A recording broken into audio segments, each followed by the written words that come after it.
laluan. Jadi saya teruskan perbahasan pada petang ini dengan menjemput penyokong yang dijemput yang berhormat Pak Mas. Beliau memohon untuk berucap selama 1 jam. Kena diikuti oleh Port Dickson. Sila yang berhormat Pak Mas. Bismillahirrahmanirrahim.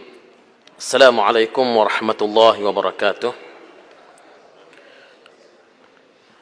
Datuk Yang Dipertua, saya mulakan ucapan ini dengan firman Allah Subhanahu wa taala, a'udzubillahi minasyaitonirrajim. Bismillahirrahmanirrahim. Wa'adallahu allazina amanu minkum wa 'amilus shalihat la yastakhlifannahum fil ardi kama istakhlafal ladzina min qablihim. Shadaqallahul azim. Petikan ayat surah An-Nur ayat 55. Yang bermaksud Allah telah berjanji kepada orang-orang yang beriman dan beramal saleh bahawa ia sungguh-sungguh akan menjadikan mereka berkuasa di muka bumi sebagaimana ia telah menjadikan orang-orang sebelum mereka berkuasa. Datuk Yang Dipertua, saya mewakili pihak kerajaan membawa usul untuk menyokong usul yang telah dicadangkan oleh Yang Berhormat Pontian sebentar tadi, menjunjung kasih kepada ke bawah duli Yang Maha Mulia Seri Paduka Baginda Yang Di-Pertuan Agong di atas titah ucapan yang telah disampaikan pada 18 Mei 2020. Alhamdulillah, ucapan Seri Paduka Baginda telah menjelaskan sedikit sebanyak kronologi kemelut yang dialami oleh kita semua dalam tempoh seminggu yang mendebarkan, iaitu dalam tempoh peralihan kerajaan pada hujung bulan Februari 2020 dan ditamatkan dengan Yang Berhormat Perdana Menteri mengangkat sumpah pada 1 Mac 2020. Ia merupakan suatu tragedi politik yang sangat kelam di dalam sejarah politik negara yang tidak pernah kita hadapi sebelum daripada ini. Tetapi alhamdulillah, dengan kebijaksanaan Seri Paduka Baginda Yang Di-Pertua Agong, kemelut politik ini akhirnya dapat diselesaikan dan kronologinya dinyatakan secara jelas dan terang oleh Seri Paduka Baginda di dalam titah ucapan Baginda yang disampaikan di dalam Dewan Yang Mulia ini. Saya juga ingin merakamkan tahniah kepada Yang Berhormat Perdana Menteri dan seluruh barisan kabinet di atas kejayaan membentuk kerajaan yang stabil yang dapat kita lihat ketika mana pengundian dilaksanakan kemarin. Suatu lambang simbolik betapa kerajaan ini telah dibentuk dengan suara majoriti, dan sesungguhnya walaupun majoriti itu adalah merupakan majoriti yang tipis, ia tetap merupakan satu majoriti yang memberikan ruang yang selesa untuk kerajaan terus mentadbir. Kerajaan negeri Kelantan, saya ambil contoh, di dalam sejarah pada tahun 2004 sehingga tahun 2008 pernah mentadbir dengan majoriti yang begitu tipis, iaitu di pihak kerajaan 23 kursi dan di pihak pembangkang pada masa itu 22 kursi. Bahkan salah satu kursi itu dimenangi dengan hanya 2 undi, majoriti 2 undi sahaja. Walaupun majoriti yang tipis, tetapi kerajaan negeri Kelantan telah berjaya ditadbir sehingga berakhirnya penggal dan pilihan raya umum diadakan pada tahun 2008. Ini membuktikan bahawa majoriti yang tipis adalah tetap merupakan satu majoriti. Walaupun dalam permainan bola sepak, gol dijaringkan dengan hanya tendangan penalti ataupun terkena jaringan sendiri, tetapi ia tetap merupakan satu jaringan dan ia tetap memberikan buah kemenangan. Namun demikian, saya juga ingin mengingatkan pihak kerajaan supaya tidak selesa dengan majoriti yang tipis ini. Majoriti yang tipis ini memberikan satu isyarat kepada kerajaan supaya bekerja bersungguh-sungguh demi untuk kebaikan rakyat. Ia bukan suatu ruang yang selesa untuk kita berpoya-poya dengan amanah, kerana sebagaimana yang telah diberitahu oleh Yang Berhormat Pontian sebentar tadi, bahawa kekuasaan ini adalah milik Allah dan ia boleh ditarik pada bila-bila masa sahaja. Yang berada di atas jangan selesa berada di puncak gunung yang tinggi, kerana jangan kita berada di puncak yang tinggi kita melihatnya di bawah itu kecil. Sesungguhnya yang di bawah itu juga melihat kita di atas juga kecil. Justru oleh demikian, jangan kekuasaan yang dipinjamkan oleh Allah Subhanahu wa taala ini melenakan kita daripada tanggungjawab kita yang sebenar. Kerana sesungguhnya berkuasa ialah Allah Subhanahu wa taala. Dan kita yakin bahawa ini ialah merupakan suatu takdir yang telah ditetapkan oleh Allah Subhanahu wa taala untuk menghidangkan kepada rakyat 2 pilihan, iaitu Pakatan Harapan mentadbir kerajaan selama separuh penggal dan Perikatan Nasional mentadbir kerajaan selama separuh penggal yang kedua mungkin. lalu rakyat diberikan pilihan yang terbaik. Di antara kedua-dua pihak ini, siapakah yang akan diberikan pilihan oleh rakyat dalam PRU ke-15 yang akan datang? Minta izin. Sila Johor Bahru. Terima kasih kepada sahabat saya selaku ahli parlimen yang muda. Saya menyambut baiklah dengan semangat yang diutarakan sebentar tadi. Cuma saya nak mohon panduan daripada ahli yang berhormat. Apabila ada desakan daripada Kerajaan Perikatan Nasional sendiri supaya diadakan pilihan raya mengejut dalam keadaan dikatakan mandat itu telah diberikan oleh Allah dan sebagainya, bagaimana sebagai ahli parlimen yang muda ini kita nak melangkaui permainan percaturan politik beberapa individu termasuk Menteri Kanan yang sekarang ini mendesak supaya dibubarkan parlimen. Jadi kalau boleh minta pandangan ataupun panduan daripada yang berhormat supaya kita yang muda ini tidak terheret dengan permainan politik sebegini. Sekian. Terima kasih Johor Bahru. Sila. Terima kasih kepada Johor Bahru.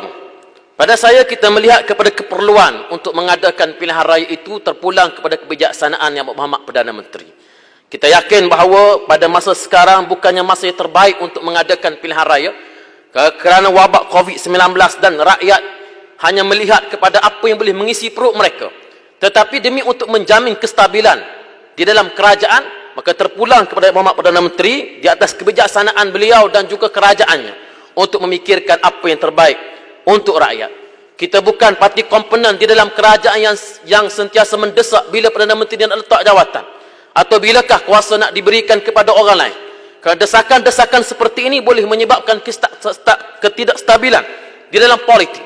Oleh demikian, dalam hal ini saya ingin menyuruh kepada sahabat-sahabat rakan-rakan di dalam Pakatan Harapan, kita berikan sokongan kepada kerajaan yang ada ini sehingga ke akhir penggal mereka mentadbir dengan selesa, supaya dengan demikian rakyat dapat melihat siapakah yang lebih baik untuk diberikan pilihan untuk mentadbir negara selepas PRU 15 yang akan datang. Terima kasih kepada Johor Bahru. Saya juga terima kasih dan tahniah kepada Yang Berhormat Datuk Speaker yang telah dilantik sebagai Dipertua Dewan Rakyat di atas pilihan daripada Yang Berhormat Perdana Menteri, disokong oleh 111 ahli di dalam Dewan Rakyat ini. Tahniah dan terima kasih. Saya berpindah kepada isi yang berikutnya. Datuk Yang Dipertua, perkembangan ekonomi pada tahun 2020 ini telah berubah dengan mendadak. Pada awalnya tahun ini diunjurkan sebagai tahun pemulihan yang sederhana. Namun kestabilan yang dijangka dalam ekonomi global telah terganggu akibat meletusnya secara tiba-tiba wabak COVID-19 yang seterusnya menjadi krisis kesihatan global. Meskipun kes-kes jangkitan telah reda di beberapa buah negara, pandemik ini semakin meruncing dan terus tersebar dalam beberapa negara yang lain seperti Amerika dan Brazil. Pihak berkuasa negara di seluruh dunia telah mengambil langkah-langkah yang belum pernah diambil untuk membendung pandemik ini, termasuklah sekatan perjalanan masuk dan keluar negara, larangan terhadap perhimpunan sosial secara besar-besaran, perhentian operasi, perkhidmatan kurang penting, penguatkuasaan penutupan perniagaan, dan yang paling bersifat mengekang, perintah kuarantin menyeluruh terhadap semua segmen penduduk. Walaupun langkah-langkah penjarakan sosial ini adalah penting untuk menjamin kesihatan awam, ia telah mencetuskan kejutan bekalan dan permintaan secara mendadak.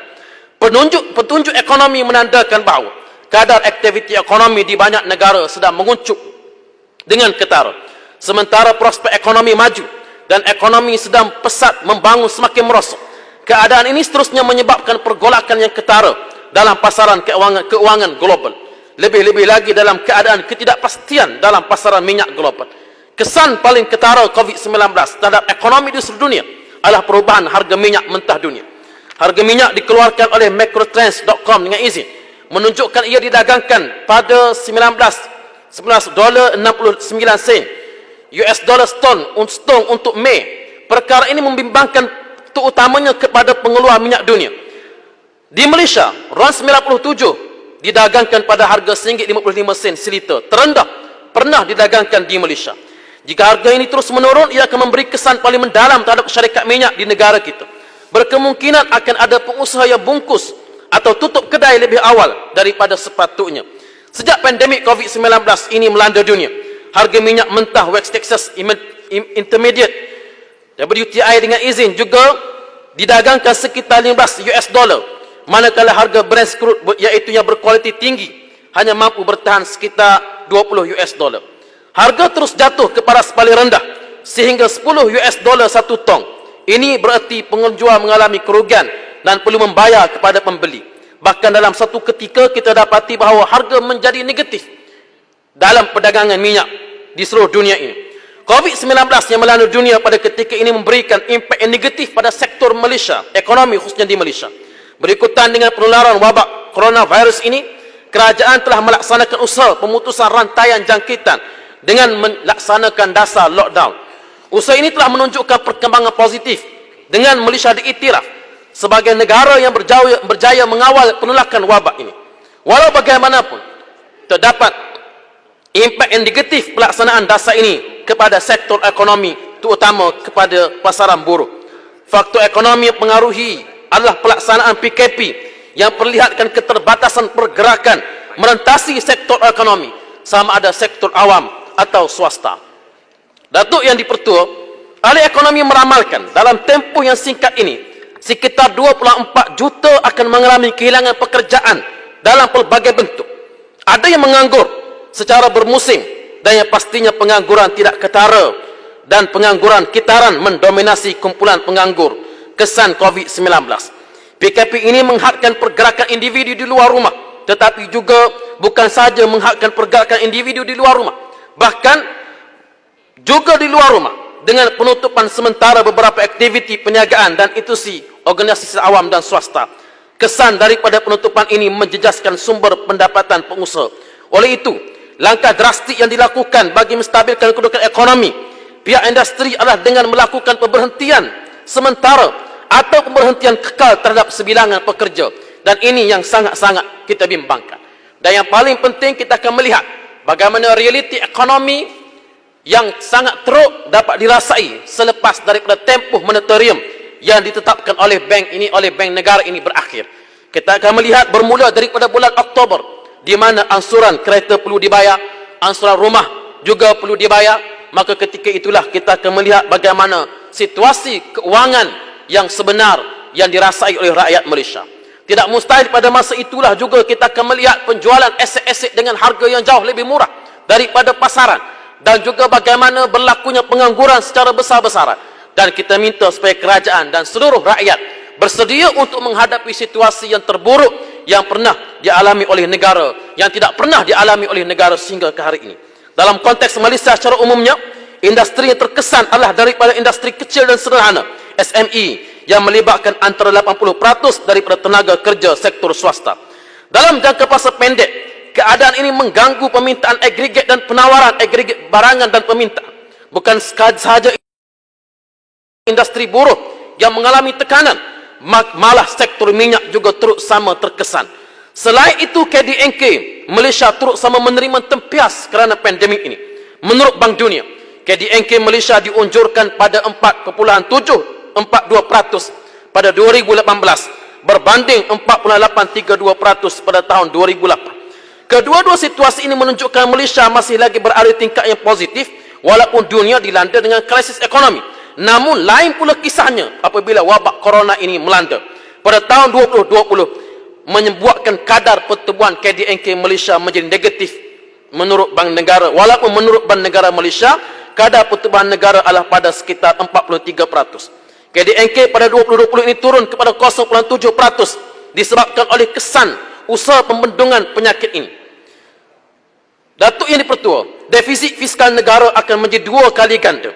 Inilah bahaya dan juga inilah dia realiti yang terpaksa kita hadapi pada hari ini. Datuk Yang di-Pertua, oleh yang demikian, saya memohon supaya kerajaan dapat melihat isu ini dengan pandangan yang prihatin, dan bagaimana situasi yang melibatkan rakyat yang termiskin B40 yang akan menjadi lebih kronik selepas daripada ini. Saya faham bagaimana Datuk Yang di-Pertua melalui Jabatan Perangkaan Malaysia Kerajaan pada 10 Julai 2019 yang lepas telah mengeluarkan laporan dapatan, survei pendapatan dan perbelanjaan isu rumah dan kemudahan asas 2019 yang telah mengeluarkan statistik berkaitan pendapatan kemiskinan, ketidaksamarataan perbelanjaan dan kemudahan asas bagi tahun 2019. Saya ingin menyentuh dalam bahasan ini berkaitan dengan isu kemiskinan.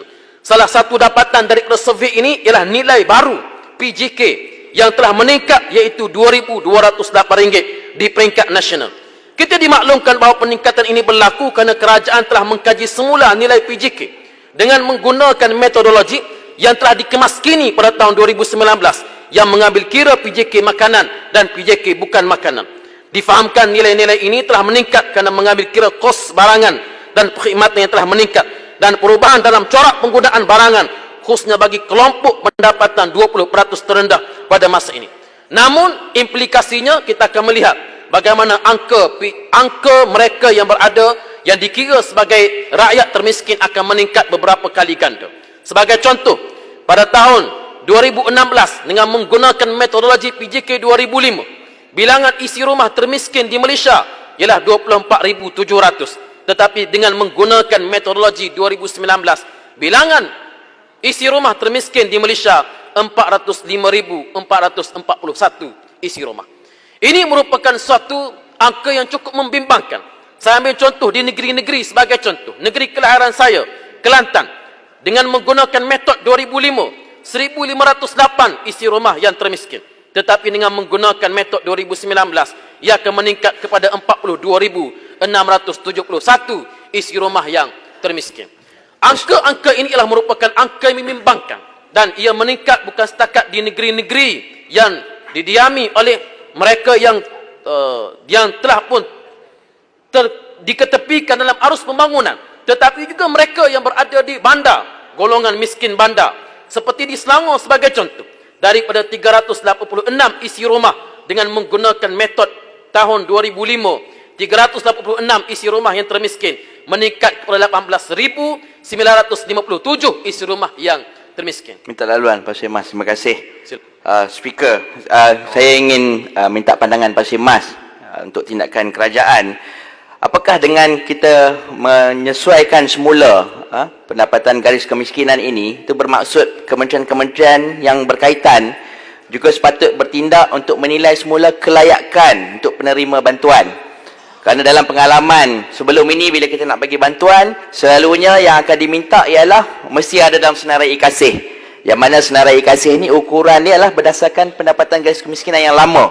Jadi menyebabkan ramai yang bila kita pergi tengok rumah dah nak roboh tapi tak boleh dibantu kerana nama tidak ada dalam senarai kasih. Jadi apa pendapat Pak Sir Mas tentang tu?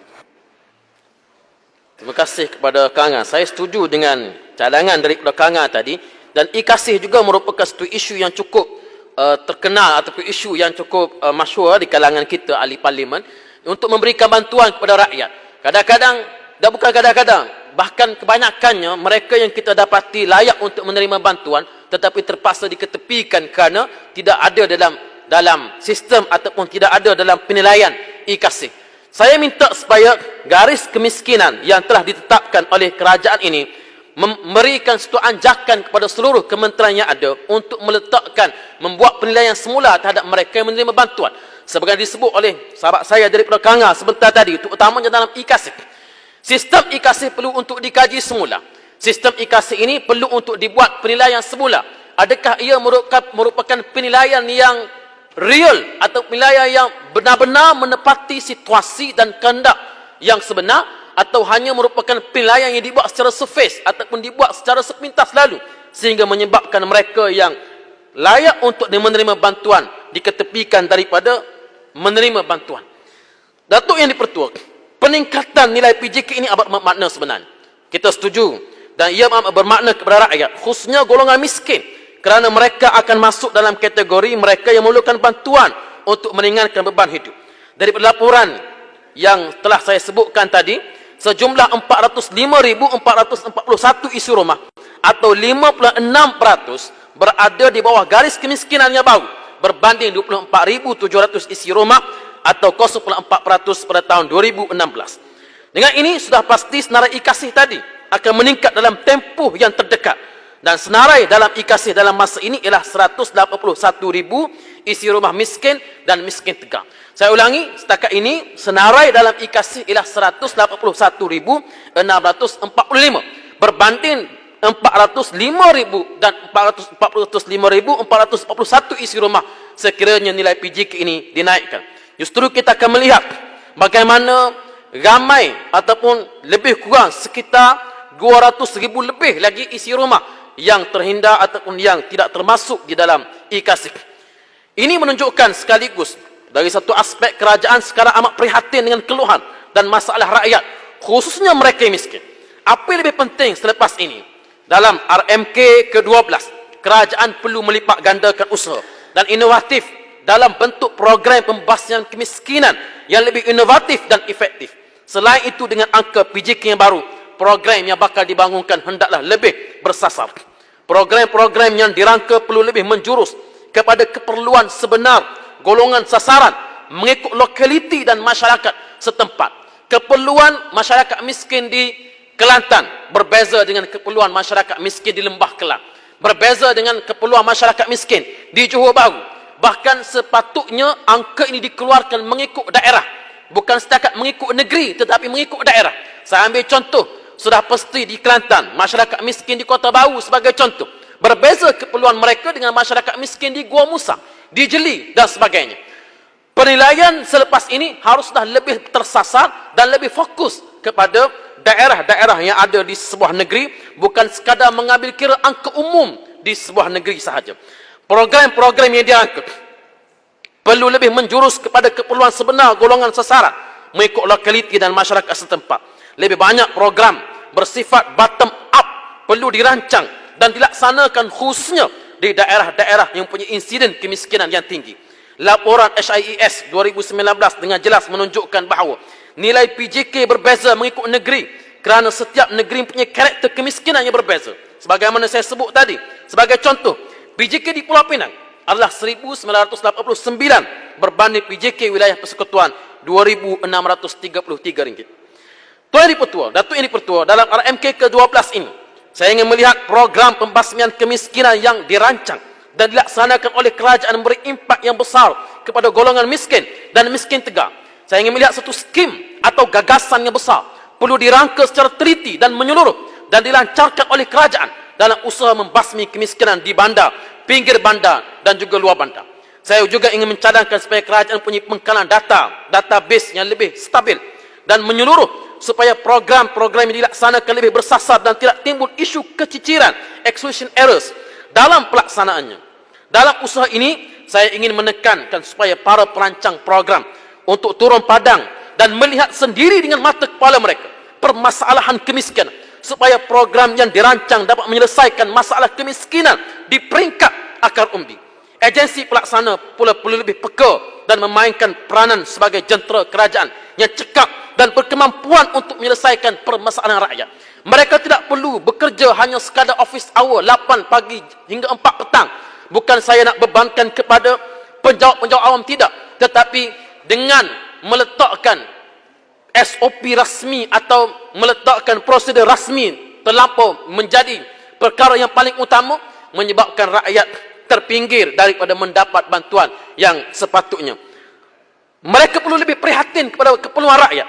Dalam konteks ini, mekanisme pemantauan program perlu diperkemaskan supaya agensi pelaksana di peringkat akar umbi memberikan perkhidmatan dipantau oleh secara berkala dan sistematik.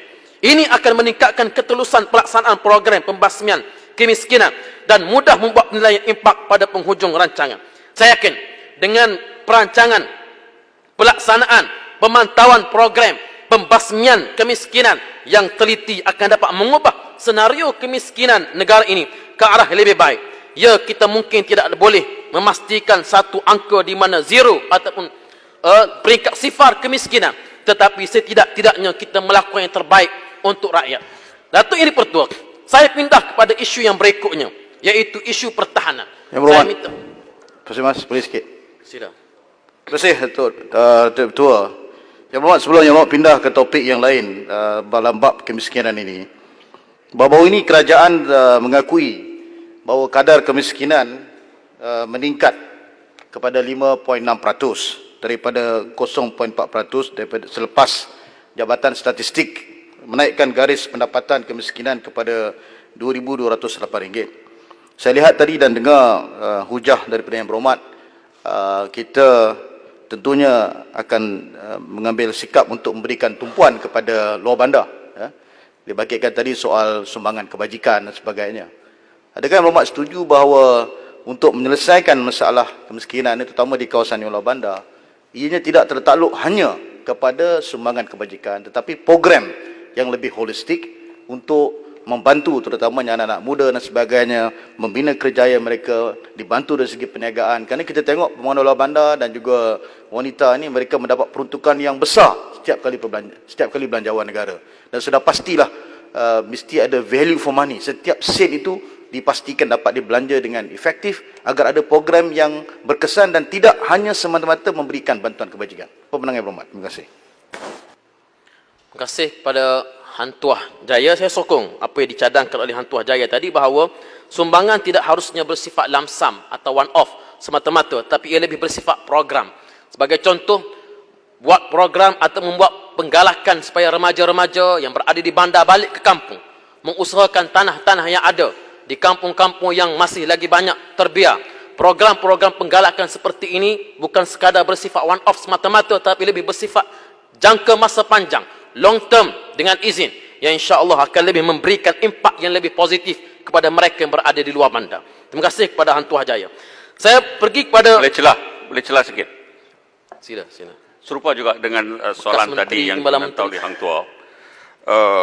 Baru-baru ini Departemen Statistik telah pun katakan kadar kemiskinan ini ialah RM2,208.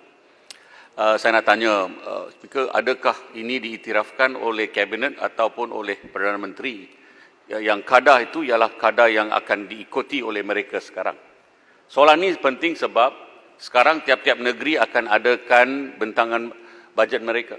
Kalau inilah kadarnya yang akan diiktirafkan oleh kerajaan, mereka akan adakan satu masalah besar depan mereka untuk mereka balance bajet mereka tentang kadar kemiskinan yang akan kita tentukan pada RM2,280.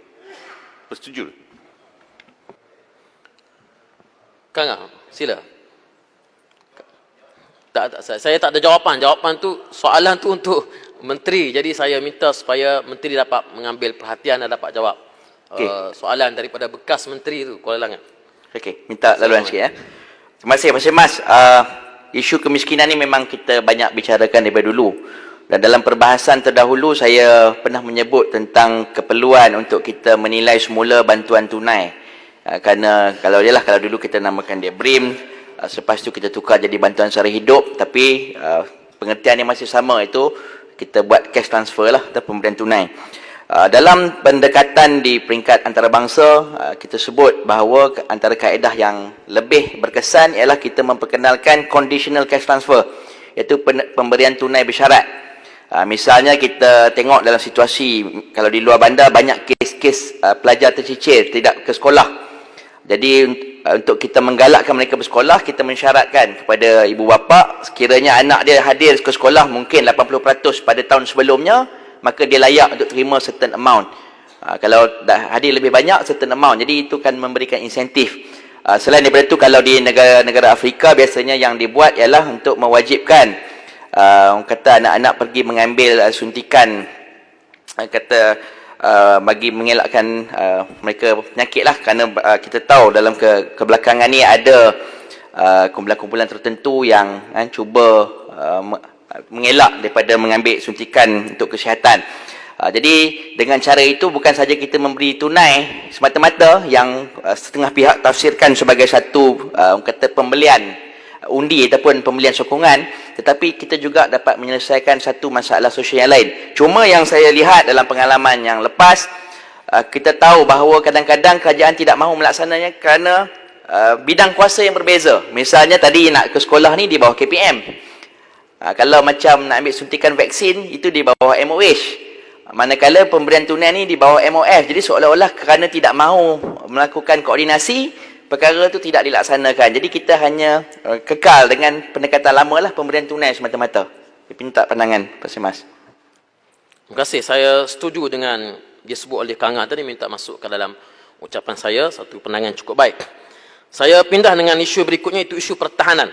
Datuk Yang Di-Pertua, penilaian semula perlu dibuat terhadap polisi pertahanan negara. Dalam mencapai objektif strategi pertahanan negara, tumpuan jangan hanya tertumpu kepada aspek keupayaan, perkakasan perang sahaja, tetapi ciri-ciri bangunan modal insan malah lebih perlu diutamakan. Tanpa modal insan yang ampuh, strategi yang tertulis indah di atas kertas hanyalah bersifat retorik, indah khabar dari rupa. Tidak guna kita bercakap betapa gahnya kelengkapan perang yang kita miliki, tetapi modal insan yang kita ada dari tentera yang lemah dari aspek semangat jihad, sekaligus gerung untuk memburu mati syahid yang menjadi ganjaran kepada mereka yang mati pertahankan negara. Kekuatan sebenar sesebuah institusi ketenteraan ialah tentera yang takut kepada Tuhan, iaitu God fearing. Hanya dengan izin, hanya dengan adanya jenis tentera sebegini, kesempurnaan dalam semua aspek mampu dicapai dengan jayanya. Tentera yang hina, angkatan tentera yang bila tiada lagi berkat dalam pengurusan ketenteraan kita, maka jadilah kita satu angkatan tentera yang hina, lemah, hilang keberanian untuk melawan musuh. Datuk Yang Terpertua, justru sebagaimana kita maklum, wabak COVID-19 telah memberikan kesan kepada pembangunan negara di pelbagai sektor. Dalam aspek pertahanan ini, ia tidak boleh dipandang ringan kerana industri pertahanan negara yang melibatkan aset-aset tempur, alat ganti sistem penderia, sistem persenjataan, jentera, peralatan elektronik, pembekalan peluru banyak bergantung kepada original equipment manufacturer dari luar negara dengan izin. Secara amnya, semua negara di seluruh dunia turut menanggung parah akibat COVID-19, di mana jaringan pembekalan dan pembuatan terjejas. Suasana sebegini perlu diberikan perhatian dalam menentukan bagaimana aset pertahanan negara dapat diselenggarakan, dioperasikan dengan baik. Saya ingin menyentuh isu pembinaan 6 buah kapal Littoral Combat Ship LCS yang telah saya sebut berkali-kali ketika saya berada di barisan pembangkang, dengan kos 9 bilion ringgit Malaysia yang masih belum diselesaikan, di mana negara telah berbelanja lebih 6 bilion ringgit Malaysia, sedangkan sehingga kini tidak diketahui bilakah siapnya. Kita bukan saja membelanjakan wang rakyat, tapi turut membazir tenaga, menjejaskan imej industri pertahanan negara, dan yang lebih utamanya menjejaskan pertahanan negara. Difahamkan pada tahun lalu, Ya Muhammad Senator Laksamana Tuan Haji Imran dalam kapasitinya sebagai Presiden Persatuan Veteran TLDM pun melaporkan tentang perkara ini, telah melaporkan perkara ini kepada SPRM. Saya rujuk laporan Sinar Harian 21 November 2019. Kalau boleh kita ingin mengetahui apakah telah ada tindakan dan pertemuan oleh pihak SPRM, sehingga kini belum kedengaran mereka terlibat disiasat atau didakwa. Isu ini perlu diambil serius kerana isu yang sama telah berulang kali berlaku di syarikat yang sama ketika pembinaan offshore petrol vessel OPV pada tahun 90-an dulu mengakibatkan penggunaan wang rakyat beribu juta ringgit. Kementerian Pertahanan perlu lebih prihatin. Jujur, Menteri Pertahanan ada bersama kita. Saya fikir beliau boleh memberikan jawapan atas isu ini yang telah berlarutan yang begitu lama. Dalam keadaan sekarang diperhatikan kelengkapan perang kita terlalu banyak bergantung pada sumber dan kepakaran asing. Industri pertahanan tempatan dilihat tidak mampu untuk mendokong keperluan tentera kita.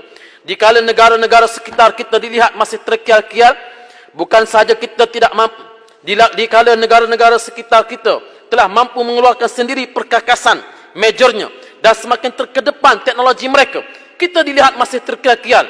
Bukan saja tidak mampu membuatnya sendiri, bahkan untuk menyelenggara peralatan ini pun perlu bergantung kepada peralatan kepakaran daripada luar. Saya fikir dan saya minta Muhammad Menteri dan barisan kabinet yang baru dapat memberikan perhatian terhadap apa yang telah saya nyatakan dalam isu pertahanan ini. Datuk Ini Pertua, kerajaan yang dibina, kerajaan baru yang baru dibina ini perlu untuk melihat kepada kebajikan rakyat sebagai agenda utamanya. Tidak perlu untuk menjadi kerajaan yang populis, menukar nama-nama sahaja tanpa mempunyai agenda yang besar terhadap kebajikan rakyat. Agenda-agenda yang baik, program-program yang baik yang telah dilaksanakan oleh kerajaan terdahulu kita teruskan. Saya ingin mengambil perhatian Dewan setakat manakah penguatkuasaan larangan merokok sebagai contoh di premis-premis restoran dan kedai-kedai makan. Tidak perlu dinafikan bahawa sehingga pada hari ini dilihat peraturan dan kuasaan itu semakin longgar. Seolah-olah peraturan itu hanya dikuatkuasakan pada ketika tertentu sahaja. Tetapi pada hari ini ia seolah-olah dipandang ringan dan seolah tidak orang yang melakukannya dilihat sebagai tidak bersalah. Sebagai orang muda punya anak-anak kecil sebagai contoh, kita begitu terhiris hati bila makan di kedai, restoran sebagai contoh, ada yang merokok tanpa melihat kiri dan kanan. Ini suatu situasi yang penting. Walaupun isu ini mungkin remeh, tetapi agenda besar yang ingin saya sebutkan ialah perkara-perkara yang positif yang telah dilaksanakan, yang telah diutarakan sebelum daripada ini tidak perlu untuk kita ketepikan atau tidak perlu untuk kita hentikan penguatkuasaannya semata-mata kerana mungkin kita rasa ini bukan agenda daripada kita. Selain daripada itu, beberapa perkara juga perlu untuk diberikan perhatian. Saya dengar tadi jawapan daripada Menteri berkenaan dengan pilihan raya PBT sebagai contoh. Pilihan raya PBT ini saya yakin bukan merupakan agenda kerajaan Perikatan Nasional. Justru saya minta supaya kerajaan yang ada dengan coalition pelbagai pihak yang dulunya kita bertembung di dalam pilihan raya dapat duduk secara rasmi, dapat bincang bersama. Adakah pilihan raya PBT ini perlu kepada kerajaan, kepada rakyat yang ada pada hari ini? Saya yakin bahawa jika dilihat kepada coalition ataupun dilihat kepada pembahagian rakyat yang berada di bandar, di luar bandar dan sebagainya, pilihan raya PBT ini bukan merupakan satu keutamaan walaupun termasuk di dalam manifesto Pakatan Harapan yang bertanding dalam PRU ke-14 yang lepas. Laluan, Pak Semas. Sila. Saya dengar jawapan Menteri pagi tadi ketika menjawab soalan. Dia sebut dengan jelas timeline dia. Dia akan buat pilihan raya tempatan pada pertengahan tahun 2021. Pak Semas berhujah bahawa mengadakan pilihan raya kerajaan tempatan ini bukan polisi kerajaan Perikatan Nasional. Yang mana satu sebenarnya? Itulah saya kata kita kena kaji. Boleh Saya minta supaya dikaji balik sama. polisi ini. Isu yang sama. Sila. Local election. Saya nak tanya, rakan saya akan berkenaan dengan tujuan local election ataupun PBT tersebut. Dan seperti yang telah pun ditanya oleh rakan saya tadi, ada yang mana satu diambil keutamaan oleh Kerajaan Perikatan Nasional. Adalah Menteri telah pun membuat kajian dalam perkara ini, kajian yang mendalam, yang menunjukkan bahawa terdapatnya kebaikan untuk mengadakan local election tersebut, yang telah pun seperti diadakan dalam tahun 60-an. A third vote is most important. Adakah kajian telah pun dibuat oleh Kerajaan Perikatan untuk menangani isu ini yang telah pun disimpulkan oleh Menteri tadi pagi tadi? Adakah kajian telah pun dibuat? Terima kasih Bukit Gelogo. Ya, saya juga ingin bertanya dengan soalan yang sama. Setakat manakah kajian telah dibuat oleh kerajaan yang telah pun membuat kesimpulan dan timeline yang begitu jelas untuk mengadakan pilihan raya PBT yang telah disebutkan tadi. Dan saya berdiri di sini untuk menyatakan bahawa pilihan raya PBT itu bukan satu keperluan pada hari ini. Dan itulah penegasan yang telah kita sebut berkali-kali di dalam ucapan kita di parlimen ini, dan pendirian itu tidak berubah. Prinsip itu tidak berubah sama sekali, dan kita minta kerajaan yang ada supaya dapat mengkaji semula polisi ini, dan polisi yang diputuskan itu hendaklah secara collective responsibility, iaitu tanggungjawab bersama yang dipikul oleh kerajaan. Dan saya yakin insya-Allah Menteri dapat memberikan perhatian. Terima kasih kepada Bukit Gelogo. Pak Semas. Lebah pantai. Pak Semas. Jo baru nak masuk pas kan? Lebah pantai. Terima kasih. Terima kasih Datuk Yang Ketua. Terima kasih sahabat saya Yang Berhormat Pak Semas. Ringkas saja, dalam satu laporan media disebut bahawa kos untuk mengadakan pilihan raya kerajaan tempatan ini adalah sekitar 2 juta ringgit untuk satu PBT, dan jumlahnya bagi seluruh negara adalah 308 juta ringgit. Pada pandangan Pak Semas, adakah ini satu jumlah yang wajar dibelanjakan untuk tujuan mengadakan pilihan raya? Apa pandangan Yang Berhormat? Terima kasih Lembah Pantai. Ya, saya bukan bercakap soal kos. Kalaupun kos itu tinggi, tapi kalau ia berbaloi, ia tidak masalah, menjadi masalah untuk dilaksanakan. Kita bercakap soal prinsip, dan pada prinsipnya bukan soal kos, tapi soal keperluan dan implikasi daripada pilihan raya PBT itu, yang saya kira memberikan kesan yang bahaya terhadap demografi penduduk di Malaysia pada hari ini. Pak Semas, sikit lagi celahan Pak Semas. Cukup. Sikit. Saya ringkas saja. Saya sebenarnya tekun mendengar ucapan Pak Semas dan tadi Pontian. Saya dapat melihat Pontian, UMNO menyuara ucapan dia mengandungi banyak perkara polisi yang mewakili pendirian UMNO. Tadi ya banyak. Pota, SOSMA, khidmat negara, ada 55 cadangan. Misi Salman Center dan sebagainya. Kemudian Pak Semas bercakap tentang pendirian PAS mengenai tak setuju pilihan raya kerajaan tempatan. Kita tengok polisi Perikatan Nasional ni apa sebenarnya? Terhadap perkara-perkara ni apa dia? Ya. Itu yang kita nak sebab Perikatan Nasional, kalau kita bercakap soal polisi, mesti tunjukkan di luar, ya, polisi yang rakyat boleh faham elok-elok. Ni baru menteri ucap pagi tadi, akan teruskan, timeline-nya jelas. Pasti Mas kata, kena bincang balik. Tadi, Pontian kata, hidupkan balik pusat keamanan Salman. Kok masa itu, Menteri Pertahanan bawa kertas jemaah menteri, paguh duduk dalam kabinet, keputusannya bukannya kota raja, keputusannya keputusan jemaah menteri. Ada alasan waktu itu. Pontian boleh cadang kepada BERA, bawa kertas jemaah menteri, kemudian hidupkan balik. Apakah pertimbangan waktu itu? Kita bincangkan soal kerajaan Saudi yang hantar tentera serang Yaman. Apakah itu ada keputusan jemaah menteri dan sebagainya? Menteri luar faham. Tapi perbahasan setakat saya dengar ni, saya tak beralih tempat duduk, saya tengok bersimpang siur polisi mana yang Perikatan Nasional nak bawa kepada rakyat. Ya, itu. Jadi biar ada clarity, barulah seronok kita bahas. Terima kasih. Terima kasih Kulim Bandar Baru. Yang pastinya polisi yang dibuat ini adalah polisi yang terbaik untuk rakyat dan akan dibincangkan dari masa ke semasa. Ia tidak perlu dibukukan, dikempingkan, diceramahkan, kemudian dimungkiri. Ia tidak semestinya begitu. Tapi Kulim Bandar Baru saya hormat sebagai... Pasir Mas, boleh mencelah sikit? Sila, Pasir Salak. Seminit. Sikit saja. Apa yang disebutkan oleh menteri itu menteri. Apa yang disebutkan oleh backbenchers, penyokong kerajaan, itu peranan penyokong kerajaan. Tidak semestinya kita menyokong membuta tuli. Peranan kita di sini sebagai backbencher, umpamanya saya, ada benda yang saya tak setuju dengan menteri. Saya kena cakap. Apa ada masalah? That is being democratic. That's a good government yang sanggup mendengar pandangan daripada orang-orang yang kecil macam kami ni.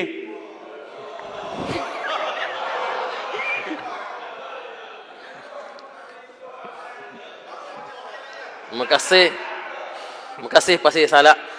Baik, saya kira sebenarnya isu ini telah jelas dan kita tahu bahawa dan kita akui bahawa kerajaan yang kita bina ini adalah merupakan satu majoriti yang tidak bertanding dengan satu proksi yang sama di dalam pilihan raya umumnya lepas. Sudah pasti di sana berlakunya polisi-polisi yang tidak selari di antara satu sama lain yang boleh dibincang dari masa ke semasa. Dan perbincangan itu dibuat melalui suara-suara yang kita nyatakan di sini, termaktub di dalam hasad parlimen dan insya-Allah akan diberikan perhatian oleh jemaah menteri dari masa ke semasa. Saya tidak nampak itu merupakan suatu perkara yang besar yang boleh menggugat kerjasama di dalam kerajaan Perikatan Nasional ini insya-Allah. Datuk Yang di-Pertua, saya juga ingin merakamkan, dalam ucapan ini saya ingin merakamkan tahniah kepada semua frontliners yang telah pun membantu, yang telah menjadi barisan hadapan membela negara ini ketika mana kita berdepan dengan wabak pandemik COVID-19 pada bulan Mac yang lepas, yang mencapai tahap tertinggi yang kronik pada masa itu. Mereka yang terdiri daripada pihak doktor, polis, tentera, guru dan lain-lain yang juga boleh diibaratkan sebagai frontliner. Golongan guru sebagai contoh yang terus tegar untuk membuat kelas secara online dengan izin dalam talian. Baru kita kenal apa itu Zoom, apa itu Google Meeting dan sebagainya. Ada guru-guru yang baru tahu macam mana nak buat kelas online dan sebagainya. Dan ia merupakan suatu dalam erti kata yang lain hikmah yang tersembunyi di sebalik bencana yang telah pun berlaku dalam negara kita ini. Kita dapat melihat bagaimana pentingnya talian internet dalam negara kita yang dapat dilihat kepentingannya sehingga melibatkan pengajian-pengajian secara online dan sebagainya. Saya minta supaya pihak kerajaan dapat memberikan perhatian yang sebaik mungkin. Jangan sampai ada pelajar kita memanjat pokok untuk mendapatkan talian. Barulah kita pergi untuk nak menyelesaikan isu masalah talian internet di lokasi sahabat saya tersebut. Pasir Putih menyentuh tentang polis tadi. Saya ingin dapat Pasir Mas, maafkan saya. Sila Jelutu. Dulu masa kita memerintah menyentuh tentang polis, kita lihat yang berhormat di sebelah sana, yang berhormat sendiri termasuklah rantau panjang membela nasib seorang bekas anggota bomba Allahyarham Adib bin Muhammad Kasim, di mana Pakatan Harapan dituduh kononnya tidak mengambil tindakan terhadap pihak-pihak yang terlibat, orang-orang yang terlibat tidak dihadapkan ke mahkamah dan seolah-olah menyalahkan Pakatan Harapan. Soalan saya sekarang, kita lihat pengumuman oleh Ketua Polis Negara 2-3 hari yang lalu yang melanggar inquest, keputusan inquest, mengatakan bahawa tidak ada seorang pun yang melihat Allahyarham Adib ini dipukul dan dibunuh. Apakah Yang Berhormat bersetuju dengan saya bahawa nasib keluarga Allahyarham Adib ini perlu dibela dan Adib kematian beliau perlu dibela, dan kita perlu cari ke lubang cacing orang-orang yang bertanggungjawab? Apakah pendapat Yang Berhormat, dan bolehkah kita minta menteri yang berkenaan untuk mengambil tindakan-tindakan tegas supaya kita membela keluarga Allahyarham Adib dan kematian beliau juga harus dibela? Apa pendapat Yang Berhormat? Terima kasih. Terima kasih Jelutun. Saya memang nak sebut isu Adib ni, Allahyarham Adib nak sebut dalam ucapan saya. Terima kasih. Jelutun ni ada simetri dengan saya. Terima kasih ya. Terima kasih. Cukup. Saya cuma ingin mengatakan bahawa kita tidak boleh menyalahkan sesiapa, tetapi Pakatan Harapan akan terus memastikan bahawa keluarga Allahyarham itu dibela dan nasib Allahyarham Adib juga dibela. Terima kasih. Cuma saya nak betulkan sikit fakta dalam ucapan Jelutong tadi. Apa yang kita tidak puas hati dalam sesi yang lepas ialah apabila kenyataan bekas peguam negara terlebih dahulu menyatakan Allahyarham Adib tidak dibunuh, mendahului inquest yang telah ditubuhkan, isunya di situ. Jadi bukan isunya kita nak salahkan sesiapa yang bertanggungjawab, tidak, tapi isunya ialah kita mahu bahawa keputusan inquest itu perlu ditunggu dan perlu dihormati. Itu saja. Adakah Yang Berhormat setuju bahawa menteri berkenaan harus diberi arahan ataupun nasihat bahawa orang-orang yang bertanggungjawab itu perlu dihadapkan ke mahkamah dalam masa yang terdekat? Terima kasih kepada Jelutong. Saya itu boleh serah kepada menteri, dan siasatan sedang dibuat. Kita juga ingin menyebut di sini, saya juga ingin minta kerajaan supaya memberikan fokus terhadap kes Allahyarham Adib ini yang sehingga kini masih belum lagi kita melihat penyelesaiannya. Dan siasatan kita tahu melalui laporan media, siasatan sedang dibuat, siasatan sedang dijalankan, tetapi kita mahu supaya ia perlu diberikan penekanan supaya Allahyarham Adib ini kematiannya dapat dibela dengan seberapa segera dan keluarganya berpuas hati dengan apa yang telah dilakukan oleh pihak kerajaan. Jadi itu saja saya minta supaya kerajaan dapat memberikan perhatian, kerana ia merupakan salah satu penghargaan kita kepada mereka yang tergolong ataupun termasuk di dalam golongan frontliners, doktor, polis, tentera, bomba dan sebagainya. Terima kasih. Datuk Yang Dipertua, saya juga ingin merujuk kepada, saya juga ingin memberikan pujian saya atau memberikan kredit saya kepada beberapa usaha menteri yang telah pun. Sila, Batu. Yang Berhormat tadi ada tekankan berkenaan pentingnya untuk kita membantu anak-anak muda, frontliners, dan ada juga bincangkan soal capaian internet.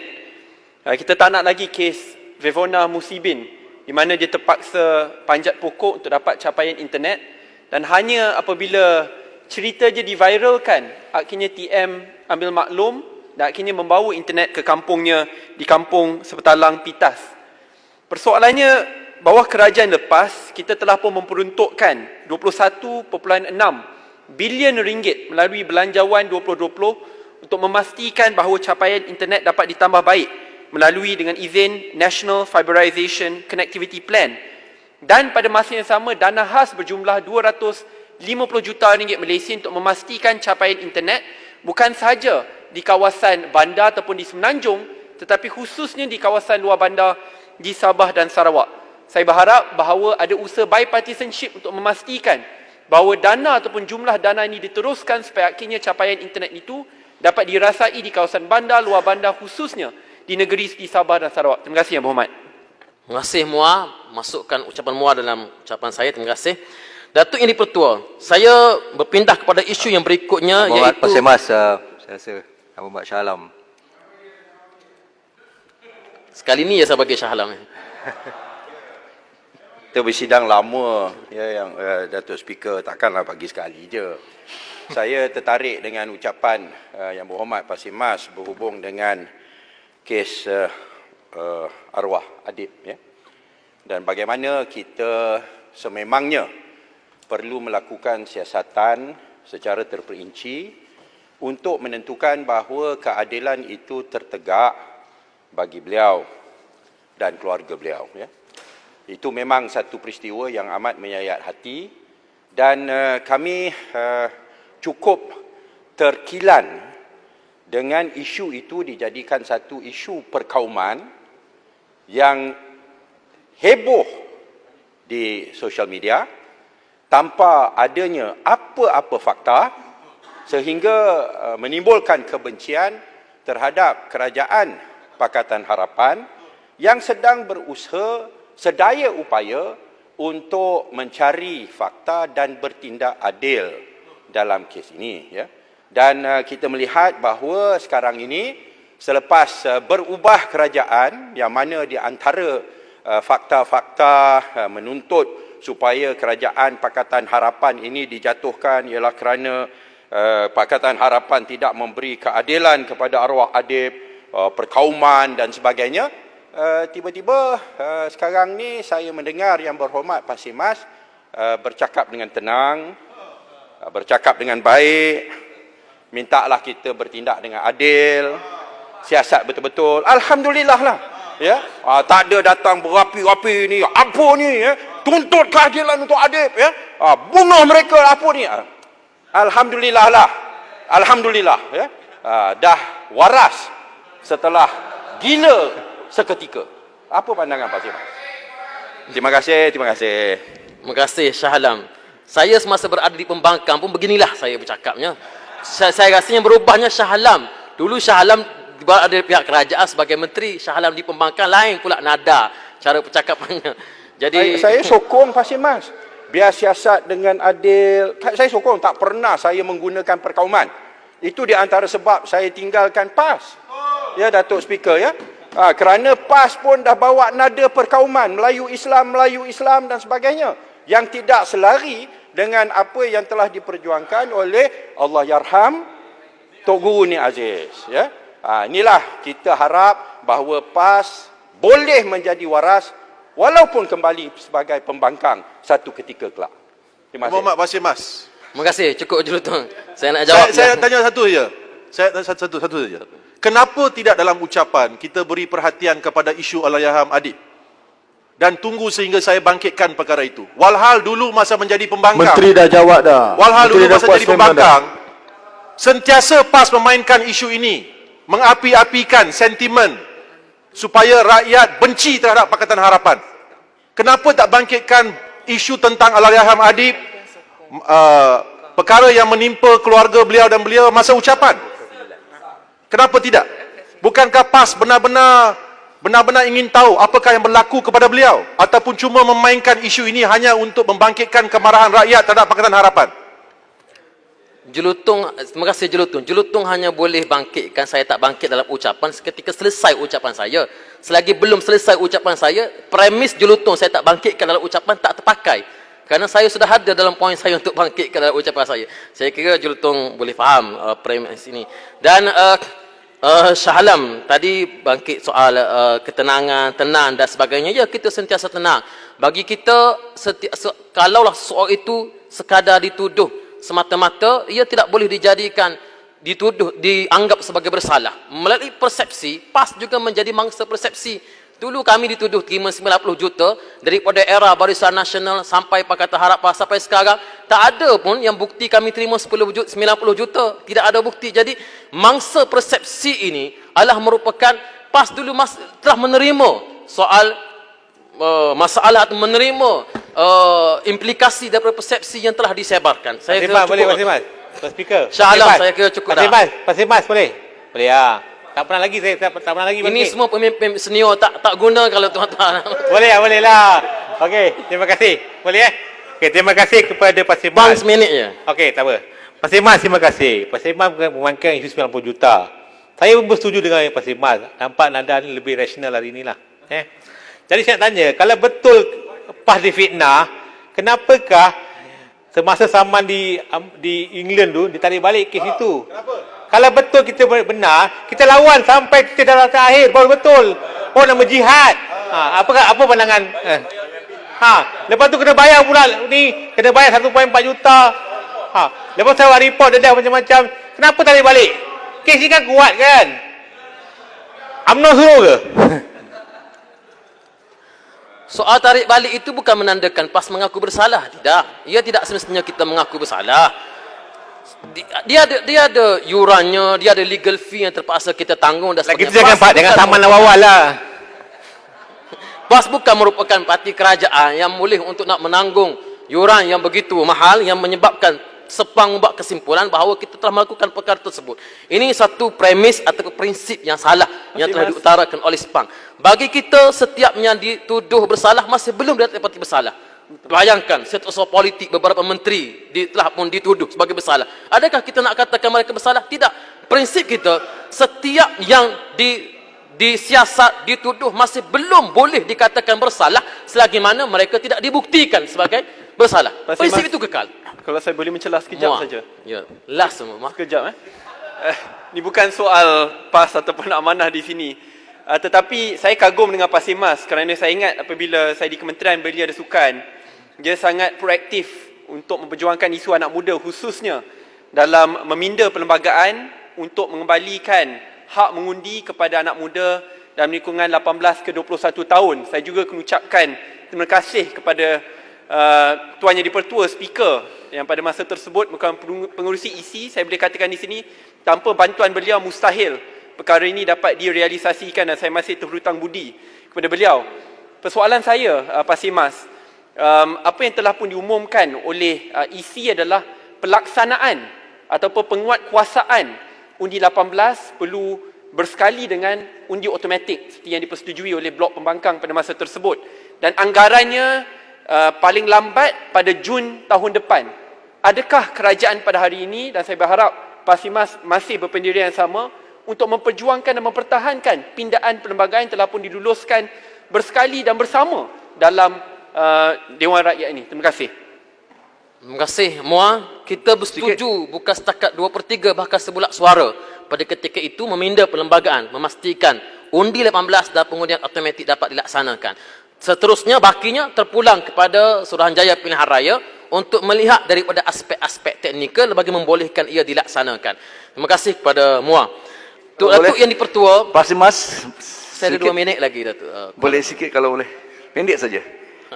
Kalaulah Yang Berhormat Pak Simas setuju dengan saya, kalaulah PAS membayar hanya legal fees untuk PAS, itu satu hal. Tetapi yang dibayar oleh PAS adalah kedua-dua legal fees. Itu menandakan PAS menerima kesalahan. Itu perlu dipaham dari sudut undang-undang. Itu terlampau teknikal untuk saya jawab kalau Selangor. Masih 15 saat. 15 saat. Tak boleh lah. 15 saat je. Saya perlu masa untuk menjawab persoalan-persoalan teknikal seperti itu. Pasal 15 saat. Pasal Mas, saya 5 saat, 5 saat, 5 saat lagi. 5 saat, 5 saat je. Saya dan Ketua bersedia melanjutkan masa saya. Tolong, saya rasa YB Pasir Mas ketutukan masa. Dia 15 saat mau memberi laluan. Bagi dia Teruskan yang Sebenarnya tadi saya diberikan 2 jam. Ya. Saya minta 1 jam. Boleh tak saya minta balik 1 jam? Silakan. Boleh Tuan Speaker, saya telah Speaker kata boleh. Sikit je Tuan Speaker. Boleh Sikit je. Okey, terima kasih. Saya nak tanya kepada tadi YB Pasir Mas dia cakap pasal seseorang tidak boleh dibuktikan bersalah kecuali seorang dianggap tidak bersalah kecuali dibuktikan bersalah. Ini panggil presumption innocent Saya tahu dalam Islam dia kata al-aslu bara'atuz zimma. Ni kita dah tahu semua. Tapi adakah Pasir Mas sedar kalau kita belajar undang-undang, itu presumption itu dalam kes jenayah. Kes civil tak macam itu. Yang kes di England tu melibatkan kes civil, saman civil, bukan jenayah. So kalau pergi mahkamah, you hujah presumption innocent, awal-awal lagi dah kalah. Jadi apa pandangan? Sikit je Pasal Mas, 15 saat. Saya minta kat speaker tambah 1-2 minit. Tak, saya bercakap soal prinsip pandangan masyarakat terhadap PAS. Menghukum kami telah menerima 90 juta. Bukan soal kes tersebut. Bukan soal kes itu. Kes itu mempunyai prosedur yang tersendiri yang sudah pasti dapat ditangani oleh pihak-pihak yang berkewajipan. Tapi dalam isu pandangan masyarakat terhadap PAS, macam mana kita telah difitnah dan diberikan persepsi menerima dana tersebut, itu isunya. Dan kalau nak kira sudut persepsi, kami juga boleh menyatakan persepsinya sama. Mereka yang dituduh, ditangkap, disiasat oleh SPRM, semuanya Sebab tak ikut pesan Tok Guru Nik Aziz. Jangan berkawan dengan UMNO. Terima kasih Pak Mas. Tadi sebenarnya terheret isu PAS 80 juta 90 juta ni bila Jelutong membawa tentang isu kematian arwah Adib. Jadi cara Pak Mas jawab ni ialah bahawa PAS pun terkena persepsi. Jadi maksudnya Pak Mas setuju bahawa isu Adib ni sebenarnya hanyalah isu persepsi. Ya atau tidak?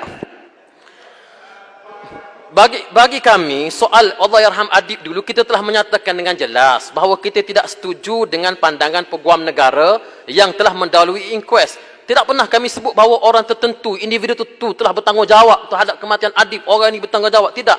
Tetapi kita tidak setuju dengan kenyataan yang dikeluarkan oleh peguam negara. Dan pada masa itu, kerajaan tidak mempertahankan. Sekarang Ketua Polis Negara mengatakan bahawa tidak ada saksi yang nampak. Apa pandangan Yang Berhormat?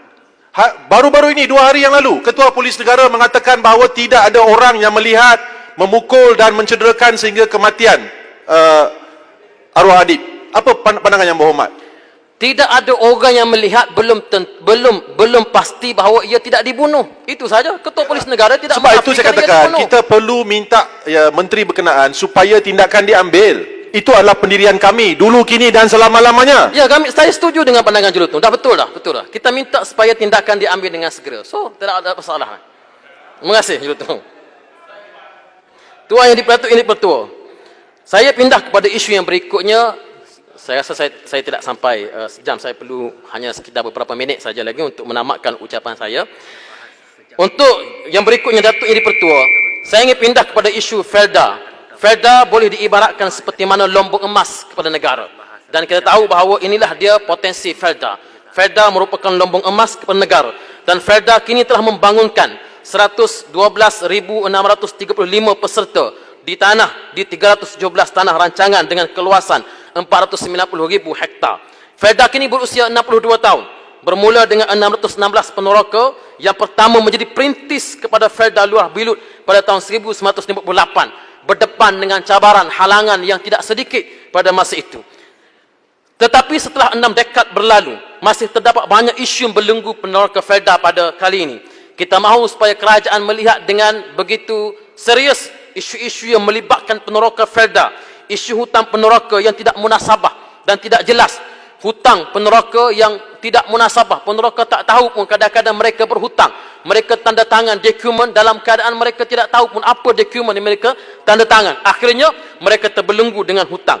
Isu pewarisan harta yang tidak selari pun dengan undang-undang faraid Islam, apatah lagi dengan undang-undang sivil sebagai contoh. Seorang peneroka yang mempunyai 10 orang anak, sebagai contoh, hanya boleh menamakan 2 orang anak sahaja sebagai pewaris kepada tanahnya. Adalah merupakan suatu ketidakadilan yang telah pun berlaku sejak begitu lama. Isu penyata pembayaran hasil sawit, isu rumah generasi kedua, isu pengangguran dan migrasi generasi kedua dan juga masalah sosial. Saya pohon supaya kerajaan pada hari ini bukan sahaja perlu mengusahakan solusi terhadap semua permasalahan ini, bahkan perlu memastikan ruh generasi awal peneroka diwarisi oleh anak cucu mereka. DNA awal peneroka, semangat awal peneroka itu perlu diwarisi oleh generasi kini. Peneroka ini ialah merupakan perintis, sang pemberani, suka kepada cabaran. Itu tagline yang diperkenalkan oleh kerajaan sendiri ketika sambutan Hari Felda beberapa hari yang lepas. Saya mahu supaya ini dijadikan sebagai realiti, dilontarkan sebagai menjadi praktikal yang diusahakan oleh kerajaan. Selain daripada kerajaan dan pengurusan Felda, kita juga suka untuk merakamkan penghargaan kepada NGO dan organisasi yang terus bersama dengan denyut nadi warga Felda, seperti Jawatan Kuasa Perunding Peneroka, JKPP, Koperasi Pemodalan Felda, Gerakan Persatuan Wanita Felda, Pertubuhan Kami Anak Felda, Majlis Belia Felda Malaysia, Pertubuhan Generasi Warisan Kebangsaan Generasi, dan kerajaan perlu menjalinkan hubungan yang aktif dengan NGO-NGO yang telah pun aktif yang begitu lama, yang membela anak-anak Felda, bergerak seiring dengan kementerian dan juga pengurusan Felda. Kerajaan dan pengurusan Felda perlu mendapatkan pandangan, teguran dan pandang sisi NGO yang dekat dengan warga Felda.